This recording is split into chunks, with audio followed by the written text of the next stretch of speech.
Sebelum saya mulai, saya mau tanya penanya pertama nih, anggota Hizbut Tahrir apa bukan? Bukan ya.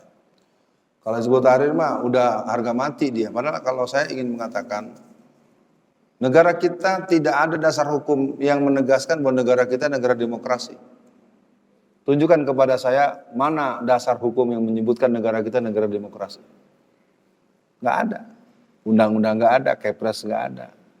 Pancasila pun bahasanya kan permusyawaratan. Jadi semakin jelas bahwa sebetulnya kalau kita belajar bagaimana dulu Natsir, bagaimana kemudian A.M. Saifuddin sebagai Ketua Dewan Pembina Dewan Dakwah Pusat menulis sebuah buku yang berjudul Desekularisasi Demokrasi. Kalau dalam ilmu perang, demokrasi ini punya orang, musuh yang punya. Kalau orang mengerti hakikat sebuah pertempuran di sebuah medan perang, kalau kita berhadapan dengan musuh, kita bisa membunuh musuh dengan senjata dia. Tapi memang jawaban saya mestinya tidak terlalu vulgar begitu, memang begitu. Makanya kan saya selalu menganjurkan di berbagai kesempatan, termasuk dalam pendidikan politik, jangan biarkan PKS sendirian, karena PKS adalah partai yang paling punya kans, punya jumlah yang bertambah, tapi belum bisa mengalahkan PDIP dan Gerindra. Bahwa mereka mendapatkan dengan cara curang, ya itu cara mereka, kita nggak bisa marah orang curang, orang. Makanya rumusnya dari saya, kalau kita mau menang, kita mesti punya analisis kecurangan. Ya, pengalaman 35 tahun saya di P3, kalau forumnya tertutup dan punya kepentingan perjuangan langkah saya akan terangkan. Di forum terbuka saya nggak mungkin nerangin ginian buat apa, rugi semua. Kita bisa buktikan Jakarta, dan saya punya pengalaman pribadi sejak tahun 1988. Ibu saya itu adalah salah satu aktivis Sabil Muslimat Masumi tahun 50-an. Bagaimana dengan segala keterbatasan saya bisa menggagalkan calon ketua RT yang Kristen, padahal warga sudah diajak rekreasi. Yang kedua, saya menggagalkan calon ketua RW yang Kristen untuk 15 RT yang dia sudah habis hampir 400 juta. Anda bayangkan hanya untuk menjadi ketua RT seorang pendeta itu menyebar uang hampir 400 juta dan tetap gagal. Ahok 20 triliun, gagal. Resikonya Habib Rizik tertahan di luar, saya tertahan di penjara. Terus terang saja, walaupun mungkin bukan satu-satunya efek. Saya tidak mengatakan saya sebagai variabel penentu, tapi di antara multiplier efek terhadap kekalahan Ahok itu, kita berdua ini kena. Karena dia nggak membayangkan duit 20 triliun itu yang dibatalkan menang. Nah, pertanyaan kawan kita tadi. Makanya tidak ada pilihan bahwa harus ada semacam kesadaran bahwa memilih itu adalah untuk menghindari kelahiran kebijakan-kebijakan yang merugikan. Ada 144 sampai 200 undang-undang kita itu yang isinya tidak membahagiakan rakyat. Dari pengeksploitasian sumber daya alam yang diperbolehkan sampai 125 tahun. Itu kan disahkan di DPR. Nah kalau kita anggota DPR-nya nggak seperti antum kan susah. Makanya ketika tahun 2004 PBB tahun itu masih direstui oleh Majelis Syuro-nya Dewan Dakwah Pusat. Itu cuma ada 11 orang. Bisa nggak dibayangkan? Partai Bulan Bintang saat itu cuma 11 orang, di sana ada Pak Ahmad Sumargono, Ketua Solidaritas Dunia Islam. Ada Hartono Marjono, Ketua P3 yang pernah membuat P3 menang dalam Pemilu 1977, ada Abdul Qadir Jailani, Anda bayangkan. Cuma 11 orang DPR RI dari PBB itu bisa mengatur acara sidang paripurna DPR pusat. Kenapa? Karena 11 berkualitas. Mereka berani dan ngerti persoalan. Jadi kalau sekarang kita mendengarkan ini, maka kenapa saya nanya gitu Mas? Bukan saya marah. Percuma saya nerangin, ente gak bakal setuju. Nah, kita sekarang kondisinya yang kita punya ini. Pilihan kita dua, mau pakai pola Erdogan atau pola Taliban. Kalau mau pakai pola Erdogan, kita lihat bagaimana ketika tahun 2007 Erdogan itu ditangkap, ditahan selama 3 tahun. Setelah pulang dia bikin partai, tapi dia menyambungkan konsep Nekmettin Erbakan, Muhammad Gul. Jadi ada satu perjalanan yang sedang berdinamika. Ketika Erdogan sekarang dalam keadaan eksis, kemudian muncul Anwar Ibrahim, mereka sedang menunggu Anies Rashid Baswedan. Kalau mau pakai pola ini, kalau tidak pakai pola Taliban, Taliban telah membuktikan. Ketika Maulana Omar tahun 1996 yang sebetulnya bukan pemimpin negara. Maulana Omar itu seorang ulama yang punya kemampuan nahi mungkar yang cukup militan. Datanglah seorang bapak dan ibu mengeluhkan 2 anak gadisnya diculik. Bayangin, antum jago berantem, punya anak buah 30 orang. Mas, tolong mas, anak saya diculik sama dia. Lalu dia udah kabur, Anda tolong. Saya kan terima kasih. Habis terima kasih kan saya cerita terus kemana-mana. Makanya Maulana Omar terkenal. Maka sejak itu, karena memang dia nggak punya basic ilmu tata negara, kan agak kurang bagus. Maka tahun 2001 Amerika masuk. Dikuasai lagi Afghanistan. Tetapi anak-anak Taliban yang model-model Akhundzada, anak-anak daripada Abdul Rashid Saib, Gulbuddin Ismail, itu kan mereka sekolah terus. Jadi kalau mau lihat, Afghanistan baru 2 tahun. Haji tahun 2022 saja. Warganya pergi haji dengan cara yang sangat lancar dan mudah. Dan sisa ONH-nya dibagi habis dengan warga yang pergi haji. Sehingga orang-orang Afghanistan yang pergi haji masing-masing pulang mendapatkan lagi $515 dengan ekivalen 7.200.000. Bayangin, orang pulang haji, ongkos haji dikembaliin. Sekarang kita tanya, kalau di Indonesia ongkos hajinya berlebih dikembalikan tidak? Itu yang namanya pemimpin. Kalau Quran kan sebut, laqad ja'akum azizun alaihim anitun harisun alaikum bil mu'minina raufur rahim. Pemimpin itu punya kasih sayang, dan itulah Anies Baswedan. Guru-guru tidak ada yang kena pajak di Jakarta. Pensiunan polisi TNI nggak ada yang kena pajak. Anak-anak yang tidak bisa sekolah semua dapat uang, bukan di kampanye pakai kartu-kartu tukang bohong. Mahasiswa-mahasiswa yang kuliah dan dia tidak mampu dibiayai 9 juta per semester. Tapi nggak pernah diumumkan dan tidak pernah diatasnamakan Anies Baswedan. PAD Jakarta itu hampir 100 triliun per tahun. PAD itu pendapatan asli daerah. Sebenarnya itu kan konyol. Uang diambil dari pajak negara. Berarti uang dari rakyat untuk membiayai negara. Lalu dibagi-bagi atas nama Jokowi. Enak men. Nggak tahu malu ini. Anies tuh ngebagi-bagiin nggak pernah pakai nama dia, Pak. Tapi karena dia begitu jelas bagaimana dia membuat JIS, sebuah stadion yang begitu pakai diganti lagi tuh rumputnya, blek. Ya, jadi kembali saya pikir buat teman-teman, memang kajian-kajian ini membutuhkan kajian akademis. Jadi saya menghimbau buat teman-teman, kita bisa sekedar menyimak bagaimana Gus Baha mengingatkan itu. Ini kondisi sudah rusak, senjata ini di tangan musuh. Sekarang yang jadi yang punya duit terus, makanya saya walaupun dikit, bagi-bagiin dikit. Untuk apa? Memutus mitos, bukan karena saya banyak duit. Ya, paling tidak kan agak senyum juga tuh caleg 1-2 orang yang tadi hadir waktu saya kasih. Jumlahnya mungkin 5 tahun lagi mesti 1 orang dikasih 1 miliar mungkin baru. Ya tapi mungkin nggak boleh diumumkan sebenarnya itu ya. Yang kedua, politik dinasti, oligarki, gerakan politik berbasis masjid. Itu sudah dibangun oleh Abdul Khair Haqqani, dia alumni S3 Harvard University. Bagaimana sebuah partai Islam yang berbasis masyarakat yang ada di masjid, di backup oleh ulama-ulama ahli agama, mereka merancang, maka pemilu 1991 itu Front Islamic Salvation yang ada di Aljazair, Afrika, itu menangnya hampir 90%.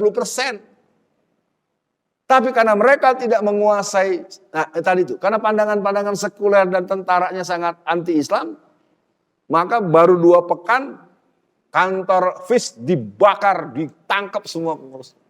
Itu sebenarnya kenapa saya bilang buat posko silaturahim dan buat posko gabungan. Ini kalau PKS mau memahami saya, mestinya kalau PKS sendirian terus menang, disikat. Kenapa? Demokrasi itu tidak berlaku kalau kita menang. Demokrasi yang diperbolehkan kalau kita kalah terus. Nah, pengalaman Hamas 2006, pengalaman Muhammad Mursi, maksud saya bukan berarti kita nggak belajar dari pengalaman. Kalau mau berani pola Erdogan, pola Taliban. Sekarang kan kita sering dengar ada ustadz ditangkap sama Densus 88. Sekarang siapa yang berani nangkap Densus? Udah punya belum laskar yang bisa nangkap Densus 88? Nah kalau belum jangan pakai cara itu maksud gua. Mesti terangin juga sih, jadi nggak ngerti juga nih. Ya, kan dua pola. Ini kan sebenarnya kan berulang saja. Dulu pola Nasir, satu pola Kartosuwiryo, gitu. Man beda pembahasan aja. Makanya kalau kata Zainuddin MZ atau kalau kata Taufik Ismail, yang di kanan jangan salah-salahkan yang di kiri. Yang di depan jangan nyalahin di belakang.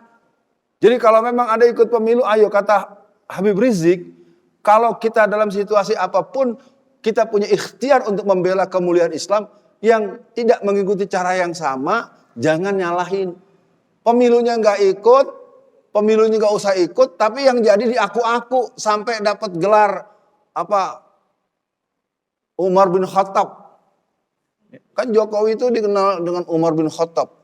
Kalau kata Ustadz Yusuf Mansur, dia salat malamnya nggak tinggal, salat duhanya nggak tinggal. Kalau kata si Luhut, hafal Al-Quran sekian juz. Bayangin itu, ya. Jadi udah ini, apalagi kebelakangan kemarin tuh si Gibran dikasih sorban segala macam, dikasih apa? Jadi ulama baru, coba. Yang pernah gila-gila itu, ya gila ini. Ya. Jadi serba salah. Omongan ini pun nanti akan masuk pada posisi, oh ini pencemaran nama baik nih. Oh ini berarti ITE nih, begitu terus. Kalau Pak Anies kan jelas-jelas, Anda mau mengatakan apa saja tentang saya, tidak akan saya tangkap. Karena orang yang dikit-dikit tangkap, dikit-dikit itu artinya orang yang memang nggak punya kualitas. Kelasnya kelas comberan yang begitu dia, nggak punya kemampuan mendengar ada daun jauh, ada setan, wah setan gitu. Ya, oke, saya pikir ini untuk tadi politik berbasis masjid, menurut saya sebuah kemungkinan yang bisa kita lakukan. Nah, kalau politik dinasti, oligarki ini adalah seperti kita membesarkan harimau. Kalau kita tarik, kita lihat saja siapa yang membesarkan mereka dulu. Dalam berbagai kemudahan-kemudahan bisnis itu zaman Orde Baru. Justru lebih hebat Soekarno tahun 1950-an, keluar PP 10. Tahun 1950 Soekarno itu mengeluarkan PP 10 apa? Peraturan pemerintah nomor 10. Isinya apa? Pedagang Cina tidak boleh membuka perwakilan dagangnya di kota-kota kecamatan. Dia hanya boleh di kota-kota, ibu kota, misalnya Magelang, kota, ya, apa kota. Nggak boleh ke kampung-kampung. Sekarang dari ujung ke ujung, samping Indomaret, Alfamart. Kita nggak punya pilihan belanja di situ. Sementara sisa keuntungan yang mereka dapat, kan kalau belanja itu ada sisa 100 ribu, 20 rupiah, 30 rupiah, Anda kan nggak ribut kan? Itu uang diakumulasi. Itu satu bulan bisa terkumpul 3-6 miliar dan itu buat nyumbang gereja. Coba bayangkan. Ini bukan omongan mendadak loh, bukan omongan saya ngarang-ngarang, itu diakui sendiri oleh manajemennya. Nah, jadi persoalan kita sendiri sekarang bergerak dengan semangat tadi, makanya saya tetap keren. Saya ini orang Sumatera Barat ya. Saya nggak tahu Sumatera Barat tadi nggak ada Indomaret, Alfamart, asli saya nggak tahu. Karena saya bisa bahasa Minang, saya bisa bahasa Padang. Saya waktu itu menemani Kiai Haji Khalil Ridwan dari ulama Betawi yang ada acara Parda Tauhid yang ada di Sumatera Barat tanggal 8 November 2015. Saya pakai bahasa Padang kan ngomong, sampai panas kaki saya. Maksudnya mau nyari Indomaret, Alfamart, nggak ada. Apa kata mereka? Di Siko nggak ada, di sini nggak ada. Loh, kok nggak ada? Saya malu juga sebagai orang, ternyata memang nggak ada. Jadi bisa. Ya. Coba Anda bayangkan kalau orang-orang yang memimpin gubernuran Sumatera Barat, bupati, wali kota, maksudnya bukan orang modelnya itu. Se-Indonesia yang nggak ada, tutup. Bulan puasa kembali libur seperti biasa, bisa. Itu yang namanya politik tadi, keselembar kertas. Nih ya. Setelah menimbang dan memperhatikan, bla bla bla bla, memutuskan. Tanggal 30 Desember tahun 2020, dengan ini dinyatakan Front Pembela Islam dibubarkan. Tanda tangan. Terbayang nggak sama Anda kalau SK itu tertulis dengan ini? Setelah mendengar penyampaian Bapak Profesor Din Samsudin di Universitas Muhammadiyah Surakarta, bahwasanya pemerintah pernah mempunyai piutang kepada Muhammadiyah 350 miliar. Tapi Pak Din mengatakan sesungguhnya bukan 350 miliar tapi 1,2 triliun. 2, Amin Rais begini. 3, Alfian Tanjung gini. 4, maka dengan ini Muhammadiyah dibubarkan. Bisa nggak? Saya sudah sampaikan pada Pak Busro Mukhoddas, saya sampaikan pada Pak Anwar Abbas. Jadi saya ingin katakan teman-teman, jangan menganggap kita ini kuat. Makanya kenapa si Gibran tidak dipecat dari PDIP? Kenapa si Jokowi nggak dipecat? Karena kalau sampai begitu Jokowi bisa keluar SK pembubaran PDIP. Ngomong apa? PDIP jadi partai terlarang. Takut juga dia. Penguasa itu kan punya kemampuan bikin SK. Anda boleh menganggap saya ngomong asal-asalan, ini logika politik. Sementara di Maluku Utara, pengurus PDIP istrinya mencalonkan dari PAN, nggak sampai 2 minggu dipecat dari PDIP.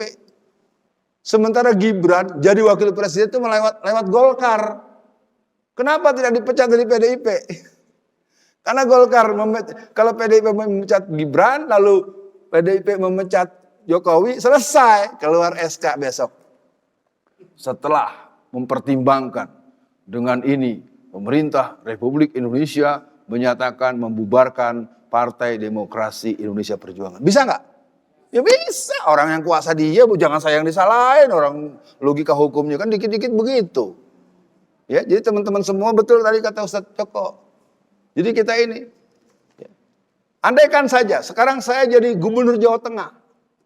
Ya, ini kita ambil selembar kertas. Lalu saya kumpulkan para bupati 35 kota kabupaten yang ada di Jawa Tengah. Lalu saya katakan, seluruh bupati dan harus sholat subuh berjamaah. Kalau satu waktu nanti saya datang, maka Anda akan berhadapan dengan pembicaraan dengan MUI, Muhammadiyah, akan kita katakan Anda seorang muslim yang diragukan keislamannya. Bikin peraturan edaran, kira-kira berani nolak atau bupati wali kota? Ngeri. Atau antum seorang lurah. Saya dapat teleponnya dari Pak Camat dapat lurah ditelepon sama gubernur. Pak Lurah, besok saya mau sholat subuh di masjid Anda. Kira-kira dia di masjid Anda nggak besok? Padahal selama ini nggak pernah ke masjid. Nggak percaya. Lurah-lurah yang kerjanya tukang mabok, yang cuma main judi, minum-minuman. Kan Jawa Tengah itu kan pada begitu. Orang isinya orang mereka semua. Tapi kalau saya sebagai gubernur bilang, Pak Lurah, besok saya sholat subuh di masjid Anda. Kira-kira ada nggak ada subuh di masjid? Ada yang paling ini. Wow, sorbannya juga tebal. Iya. Apa artinya kekuasaan itu sebenarnya bisa? Nah, itu sudah terjadi kemarin di salah satu kabupaten yang paling ketara itu di Jember di Jawa Timur. Itu perempuan. Dia sudah sampai memiliki 400 anak hafiz Quran. Masuk tahun ketiga dipersiapkan untuk dikuliahkan S1, S2, S3, di tengah jalan dipotong sama PDIP. Ya. Saya sedih betul-betul. Perempuan, dia menang lewat independen. Oke, saya pikir waktunya perlu dibatasi, tapi mungkin karena tadi ada komitmen ibu yang, ya ibu bukan nggak boleh bicara, bu, kalau ibu teriak-teriak malah nggak bagus lagi, tulis aja. Berarti ibu satu lagi boleh ibu juga atau bapak-bapak. Silakan Pak Joko. Dari beliau tulis. Ibu itu udah nulis belum? Dengan pertanyaan yang lain. Monggo ibu-ibu kalau sudah tertulis mohon untuk. Ya. Dan ini adalah merupakan pertanyaan terakhir. Iya udah. Kita maksimal insya Allah sampai jam 10 kurang seperempat kita selesai. Betul Pak.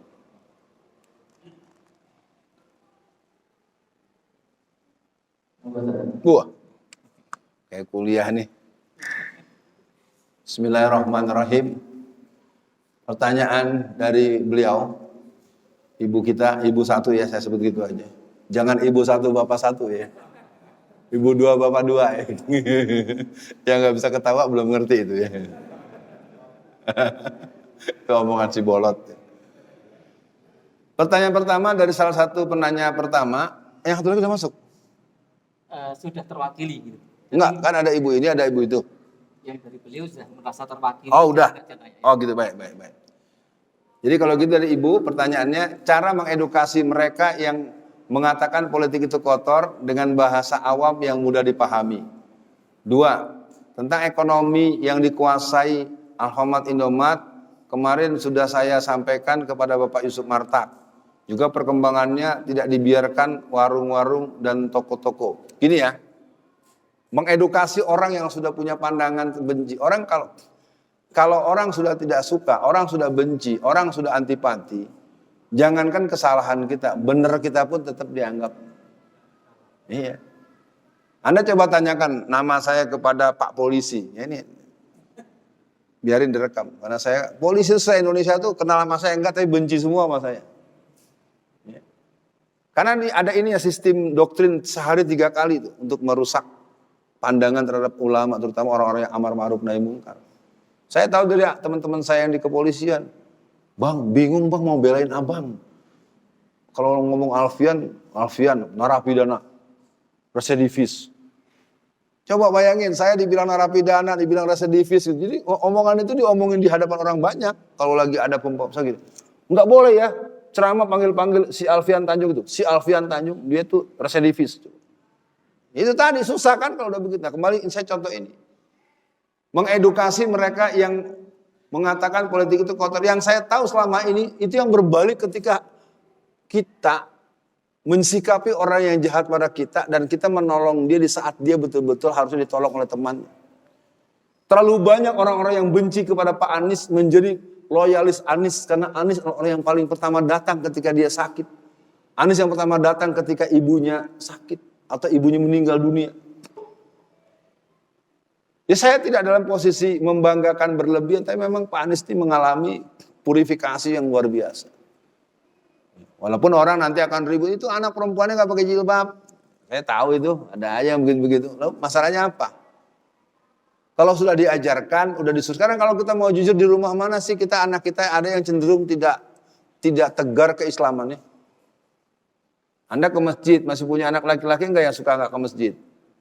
Nah kan, kita harus jujur. Saya tidak bela ya, untuk bab itu memang itu saya juga suka diserang. Cara mengedukasinya adalah bahwa kita, ya saya tidak bisa ngomong banyak ya, kecuali saya terus mengawal teman-teman PKS dan memberikan penegasan teman-teman Partai Umat. Karena kepribadian yang sudah terbangun dengan kuat, dengan pola-pola edukasi yang baik, memang dia akan bisa menjaga diri. Nah saya 4 kali nyalek, gagal terus. Ya. Tapi saya punya kemampuan untuk membuktikan bahwa pada pemilu 2014, itu ibu-ibu satu kampung tuh histeris nangis karena mereka kaget. Karena di TPS itu suara saya 195 satu TPS, 225 bayangin.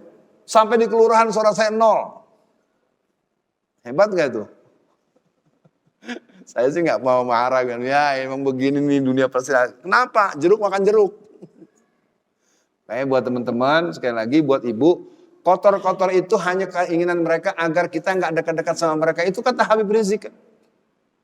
Dibilang politik kotor supaya antum gak berpolitik. Makanya kita buktikan berpolitik itu bukan untuk nyari uang. Kasihan kawan-kawan saya di DPR itu tumpukan proposal segini mas. Memangnya anggota dewan tiap hari gajian.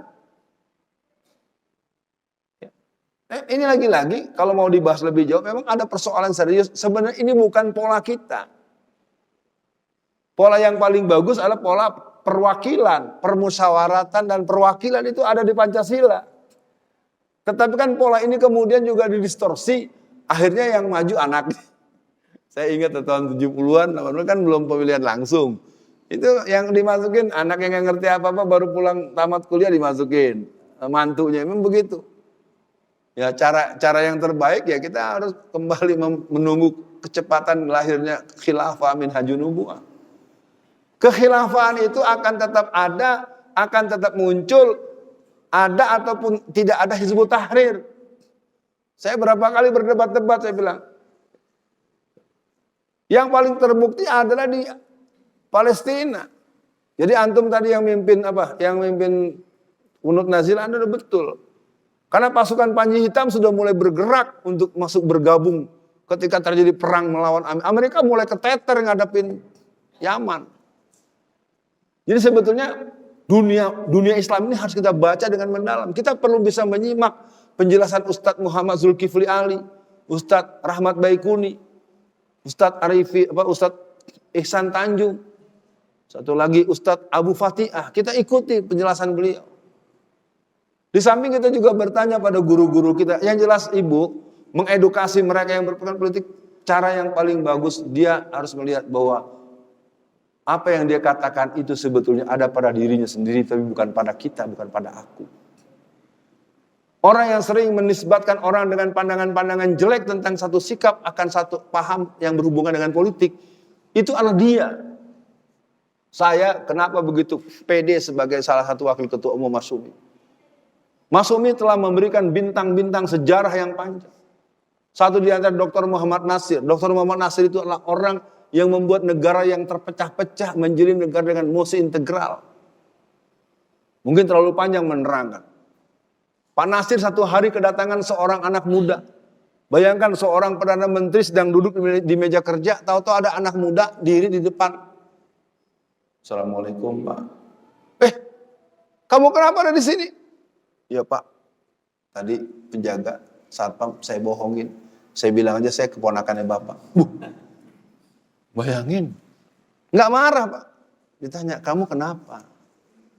Ya Pak, saya udah 4 tahun di Jakarta. Saya dari Sulawesi. Kerja susah, nggak punya uang, saya kangen sama emak saya. Saya minta ongkos Pak buat pulang. Bayangin tuh.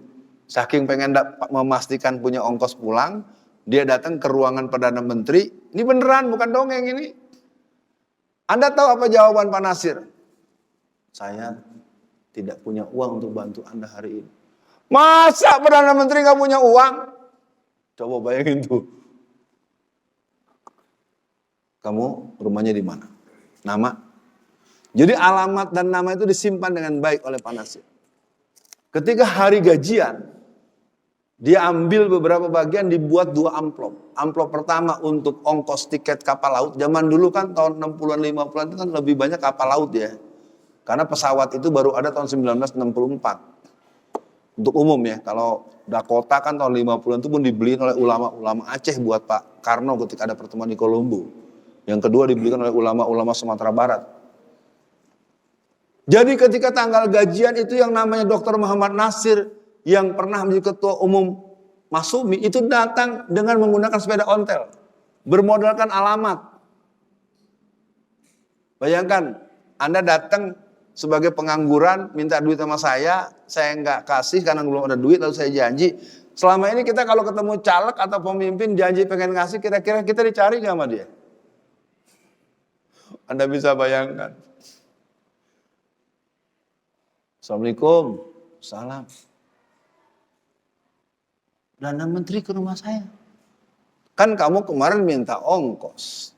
Nih untuk tiket, ini sedikit buat oleh-oleh buat kamu. Silakan bapak-bapak, ibu-ibu lacak bagaimana kelakuan Muhammad Nasir yang dipenjara oleh Soeharto. Di persona non grata dia mendapatkan tahanan rumah tahun 1969 ketika Orde Baru mau dimulai, peminjaman uang dari Emirat Arab akan cair sekian miliar, sekian juta US dollar, tetapi dana itu tidak bisa cair kalau tidak ditandatangani oleh Dr. Muhammad Nasir. Bayangkan seorang tokoh politik Islam dalam keadaan di penjara, tahanan rumah, ada uang sumbangan luar negeri mau cair, tetapi harus tanda tangan orang yang sedang dipenjara. Kalau Anda yang begitu, Anda mau tanda tangan nggak? Wah, coba bayangkan. Pak Harto juga bingung, gimana nih orangnya lagi kita tahan, luar negeri nggak bakal cairin dana kalau nggak tanda tangan dia. Pak Nasir nggak banyak ngomong. Mana penanya? Maaf ya saya orang Padang. Orang Sumatera Barat itu kalau ngomong ini pena, mana? Langsung tanda tangan. Sampai yang utusan Pak Harto diem semua itu. Itulah kalau udah bilang, orang yang berjuang dan berjihad fisabilillah itu termasuk di bidang politik. Kalau Anda sudah nonton Hamka Jilid 2, udah nonton belum? Wah, saya nggak kuat. Saya di bioskop itu semua terdiam satu. Memang betul. Jadi Hamka itu sempat mengambil silet untuk memotong. Memang ada ditulis dalam.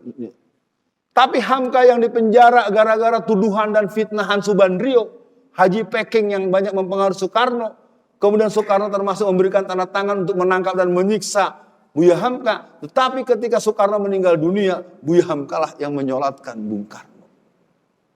Oh, keren ya. Jadi kalau mau saya begitu paseh menerangkan karena saya emang jiwa saya jiwa Masyumi. Jadi sekarang buat semua keluarga besar yang ada di sini, wah pertanyaannya ada banyak Pak. Nambah lagi. Maksimal tetap bisa. Iya, boleh. Ekonomi yang dikuasai, ekonomi tidak dikuasai oleh Alfamart Indomaret, ekonomi dikuasai sama Cina. Cinanya sudah menyandera aparat, DPR-nya ketua-ketua partai, satu orang dikunci dengan angka 1 triliun. Itu pernyataan Bambang Susatyo. Jadi jangan heran kalau P3 sekarang nggak bela untuk kepentingan Islam. Orang kepalanya udah dikunci dengan 1 triliun. Semua. Yang bisa tidak seperti itu ya PKS. Saya harus katakan dengan jujur. Tapi ingat, PKS jangan, kalau bahasa Jawa sih, jangan sendirian aja. Iya, kalau sendirian terdapat kasus kayak Aljazair. Maksud saya begitu. Coba tetap dekat dengan partai umat. Walaupun partai umat masih kecil kan, umat tuh dianggap representasi Muhammadiyah. Kan gitu. Wah, kalau ngerti, maksudnya cepat tuh bikin posko bersama. Ya kan? PKS bersama partai umat. Gitu aja. Kan kalau sampai menang nih kita digempur nih. Terus terang saja. Ya, waktunya diatur beliau nih. Tradisional tidak mampu bersaing dan bertahan. Ya nggak bisa bersaing. Nih, Bu, 1 menit, 2 menit. Saya mau keluarkan uang. Ibu-ibu yang bisa saya kasih uang nih. Tolong belikan saya alhami dan salami. Ya, Anda dengarnya aneh kan? Kenapa kita hanya dengar merek yang lain yang ada mie-mie-nya itu? Apa yang kita kenal? Ya, kenapa hanya itu? Kenapa Anda tidak pernah kenal dengan salami dan alhami? Jadi terus terang saja para jamaah sekalian, kita ini umat Islam memang mengalami tingkat yang sangat drop karena ekonomi politik dikuasai mereka, dan itu bukan hanya tingkat kecil. Anda berharap pembebasan Palestina dengan keberadaan OKI, Organisasi Konferensi Islam. OKI itu rapat berbulan-bulan, rapat beratus kali, tidak pernah membahas pembebasan Palestina. Mereka rapat berkali-kali, cuma rapat bagaimana meningkatkan harga minyak per barel. Silakan Anda cek. Makanya kan ketika pemerintah Afghanistan diundang oleh pemerintah Saudi Arabia untuk mengadakan bagaimana mensikapi pemerintahan Gaza yang digempur terus oleh pihak Israel, pemerintah Afghanistan tanya, kami cukup ditunjukkan di bagian mana kami akan menghadapi Israel. Ini orang udah dibunuh sampai lebih dari 22.000 orang, masih rapat lagi. Harusnya kan kirim pasukan untuk membuat perlawanan. Itulah yang membuat kita kadang-kadang jadi gak enak. Kita anti Syiah, saya juga sama. Tapi kan akhirnya yang turun Iran, yang turun Houthi. Sama bapak rumahnya kebakaran, api membumbung. Yang lapor ke Damkar, pemadam kebakaran, tetangga sebelah pendeta. Saya tanya sama Anda, rumahnya udah kebakaran, dibantu sama tetangga orang Kristen. Lalu Anda tempatnya jauh, 50 km. Terus Anda mau marah sama orang Kristen yang nolong dia? Anda mau marah karena dia rumahnya yang kebakaran disiram? Ini terus terang, saya bukan dalam konteks membela. Kita tuh kadang-kadang gak realistis. Padahal kita punya ajaran untuk membangun pasukan yang kuat. Nah itu tidak boleh dibahas di permukaan. Itu hebatnya orang-orang Kristen. Anak-anak Kristen itu gabung di Perbakin, Persatuan Penembak Nasional. Sehingga mereka SMP kelas 2, kelas 3, itu rata-rata anak-anak pemuda gereja itu udah pintar bersenjata. Sudah bisa bongkar pasang senjata, sudah bisa ini. Kalau kita punya senjata satu, petenteng masuk video. Latihan jihad, ditangkap, disiksa, nangis. Itu namanya goblok sebenarnya. Tapi kalau diomongin goblok, artinya kita nggak berjihad. Sekarang ini orang Kristen sudah memiliki 200 pemuda Kristen bersenjata. 200.000. Mereka terbagi dalam kelawar hitam, super ninja, pasukan Paulus, pasukan ada 5. Kelawar hitam, super ninja, pasukan Paulus, dikasih lupa saya. Pokoknya dia ada 5 satuan pasukan bersenjata. Nah kelompok Islam, kita lihat, Izzuddin Al-Qassam itu berfungsi setelah dapat rekomendasi dari partai Hamas. Kalau nggak ngerti-ngerti juga capek saya ngomong ini ya. Ya kita mau perang, maunya pakai senjata melulu. Ya, senjata atu aja dijangkau Aceh aja. Akibatnya Abu Bakar Basir 15 tahun di penjara. Sofyan Syauri akhirnya membuat berapa puluh anak-anak yang ditangkap. Ini kalau yang nggak ngikutin perkembangan pergerakan Islam, Anda nggak ngerti nih. Makanya kita ini kadang-kadang, kita merdeka, jihad. Pala lu jihad. Iya, jihadnya benar maksudnya, bukan jihad yang salah. Dibagi mestinya. Nah makanya arahan sebagai penutup pemilu 2024. Pertama, Ijtima Ulama telah menyatakan pilihan umat Islam seluruh Indonesia adalah pasangan nomor urut 1. Muhammadiyah secara nasional tidak pakai surat, tetapi cukup kerlingan mata dan senyum manis mendukung nomor 1. Udah gak usah nanya lagi, lo bisik-bisik aja soalnya pasti punya jawabannya sama. NU garis lurus, Ustadz Abu Bakar Basir. Terang-terangan itu. Untuk pemilu kali ini kita memilih Anies Rashid Baswedan. Mau apa lagi udah? Apakah kurang berjuangnya itu Ustadz Abu Bakar Basir? Tapi kan dimanfaatin oleh kelompok mereka. Kita nggak mau pilih yang didukung Abu Bakar Basir. Aduh. Udah waktunya udah lewat 5 menit. Ya. Bapak Ibu sekalian, tadi siang kita punya pertemuan yang mimpin doa Ustadz Joko. Sekarang saya minta izin saya mimpin doa, boleh? Hari ini saya mengajak memimpin doa bukan karena saya ahli ibadah, bukan ahli berdoa. Paling tidak saya ingin mengajak pada semua untuk memiliki emanasi situasi kebatinan perjuangan politik umat Islam yang sesungguhnya kalau majelis-majelis kajian politik ini bisa kita rutinkan dengan mendatangkan berbagai narasumber, kita akan keren, kita akan punya keberanian yang sebetulnya biasa saja, tidak istimewa. Kita menjadi takut, mereka menjadi berani karena kita penakut. Dalam bab jihad, kalau kita berani, Allah akan jatuhkan rasa takut di hati mereka. Lihat surat Al-Anfal ayat 11 dan 12. Ya, Anda akan bisa memahami itu. Mari sedikit kita bermunajat, semoga malam ini ada kekuatan energi positif kita untuk menghadapi keadaan sebagaimanapun yang kita hadapi dan kita tetap berserah kepada Allah Subhanahu wa taala. A'udzubillahi minasyaitonirrajim. Bismillahirrahmanirrahim. Asyhadu an la ilaha illallah wa asyhadu anna Muhammadan abduhu wa rasuluh. Allahumma sholli ala Muhammad wa ala ali Muhammad. Allahumma fir lana wa li walidayna warhamhuma kama rabbayana shighara. Allahumma alif baina qulubina wa asrih zata bainina wahdina subulas salam. Minaz zulumati ilan nur wa janibnal fawahisa ma zahara minha wa ma batan wa barik lana fi asma'ina wa absarina wa qulubina wa azwajina wa zurriyatina innaka antat tawwabur rahim. Ya Allah, malam ini dengan kudrat iradat-Mu kami bertemu dengan semangat talabul ilmi. Kami berkumpul bersama dalam cinta kepadamu, kepada Rasul-Mu dan kepada sesama orang-orang yang beriman. Hari-hari penentuan tanggal 14 bulan Februari 2024. Hitungannya hanya beberapa hari lagi.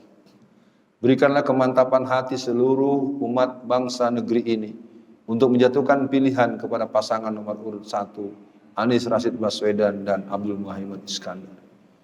Persoalannya memang kami berada pada satu keadaan yang membuat kami berhitung bahwa keadaan yang kami hadapi adalah keadaan yang penuh dengan dilema.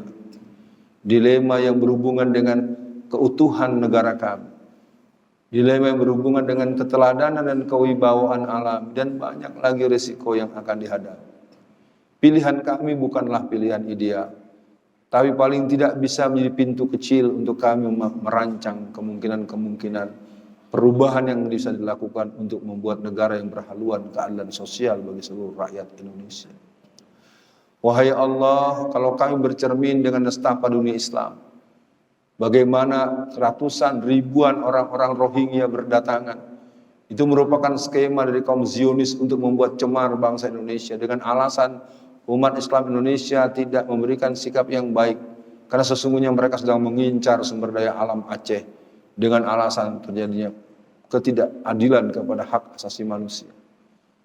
Ya Allah, bagaimana saudara kami yang ada di India, tahun 2009 sekitar 2.000 orang dibakar hidup-hidup oleh Narendra Modi ketika dia menjadi gubernur di Gujarat pada saat itu.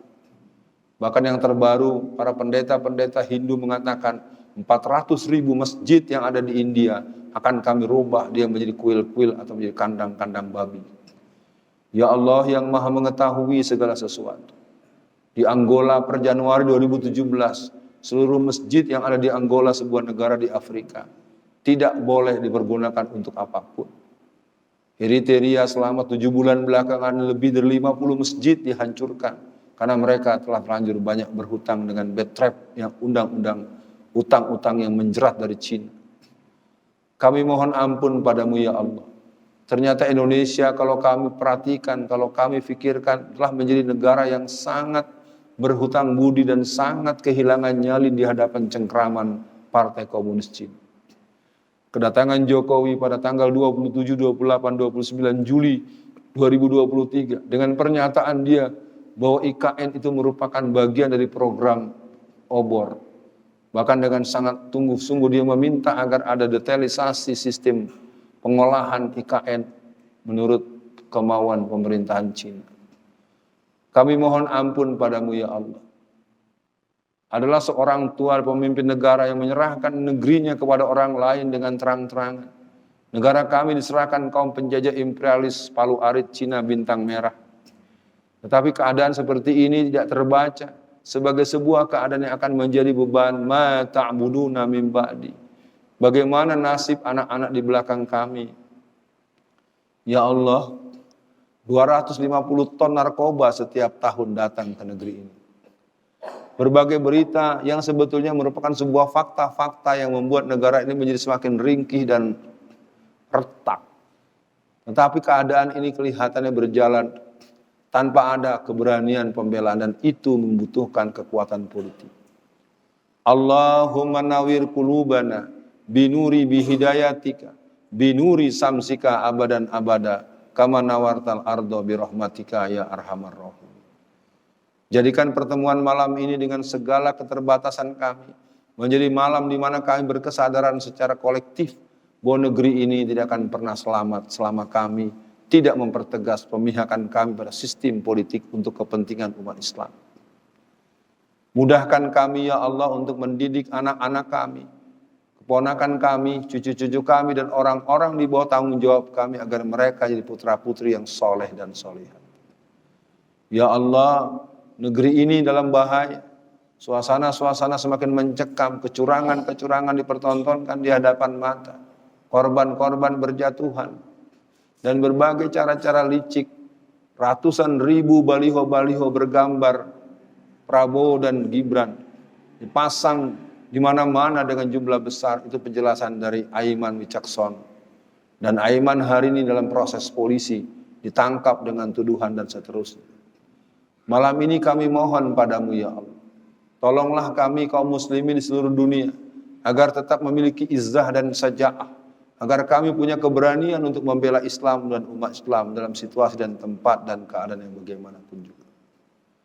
Ya Allah yang maha mengetahui segala isi hati.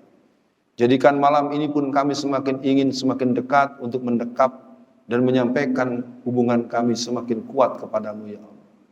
Rabbi aini wa la tu'in alayya wansurni wa la tansur alayya wamkurli wa la tamkur alayya wahdini hudali wansurni ala man bagha alayya rabbi ij'alni laka zakkara laka rohaba laka mitwa'an laka mukhbita ilaika wa hamuniba. Ya Allah, tolonglah kami, jangan kau tolong orang yang akan mencelakai kami. Lindungilah kami ya Allah. Hasbunallah wa ni'mal wakil, ni'mal maula wa ni'man nasir. Hasbunallah wa ni'mal wakil, ni'mal maula wa ni'man nasir. Hasbunallah wa ni'mal wakil, ni'mal maula wa ni'man nasir. Rabbana atina fid dunya hasanah wa fil akhirati hasanah wa qina azabannar. Amin ya rabbal alamin. Bapak, Ibu dan saudara sekalian, saya kurang hafal nih, besok saya kuliah subuh. Gimana ini lupa. Saya besok ada kuliah subuh, jadi yang dekat-dekat bisa nampil. Karena temanya juga agak lebih khusus. Semoga menjadi bagian. Saya diminta membahas tentang aktualita gerakan PKI. Mudah-mudahan bisa jadi bagian untuk kita semakin sadar. Sekali lagi, waktunya cukup malam. Saya mohon maaf, sampaikan salam pada istri di rumah, keluarga di rumah. Bapak kok pengajian pulangnya malam? Ustadznya kemalaman, padahal Ustadz Joko udah batasin jam 10 kurang 15 menit. Kalaulah ada yang kukatakan kurang berkenan di hatimu, tak kumaksudkan untuk melukai hatimu. Selamat beraktivitas, mari kita tetap optimis, negeri ini akan tetap dipimpin oleh para politisi dan para kader-kader perjuangan umat Islam. Assalamualaikum warahmatullahi wabarakatuh.